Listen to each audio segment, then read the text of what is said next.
Good morning guys. सकाळी 8:45 वाजले होते. मित्रांनो आपला भाडा होता एअरपोर्टचा. ते पण अण्णाचा मित्र संजय काका होते. त्यांना गेलो पिकअप करायला. मित्र त्यांना पिकअप केलं. त्यांना आज टर्मिनल 2ला मित्रांनो एअरपोर्टला सोडायचं होतं. मग गेलो त्यांना एअरपोर्टला सोडायला. ते चाललं गोव्याला फिरायला म्हणून त्यांना सोडायला गेलेलो. मग त्यांना सोडला लगेच मग ऑर्डर पडली मित्र त्या ठिकाणी दादरची. मग गेलो P4मध्ये त्यांना पिकअप कस्टमरला गाडीत बसवलं पळवलं दादर स्टेशनला. दादर स्टेशनला बोललो कोण ना कोण आपलं ओळखीचं असेल मित्र गणाविना तर कोणच नव्हता मित्रांनो.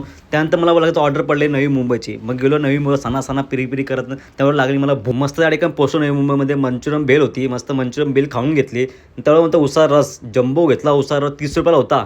घेतला पिऊ. तवऱ्याम पडली ऑर्डर मला पनवेलची. मी गेलो पनवेलला. मग बघतो गाडीने CNG खपलेली. गेलो CNG पंपावर पटापट CNG भरून घेतली. मग त्यावरून वापस पुढे गेलो. वापस पडली ऑर्डर मला ठाण्याची. मग त्यांना पिकअप केलं. आलो लोकेशनमध्ये ड्रॉप केला. मग त्यावर वापस लागली भूक. मग काय सूप घेतला मंचुरियन सूप पिऊन घेतला. पोचलो घरा. गाडी पार्क केली. तर भेटूया नेक्स्ट ब्लॉगमध्ये.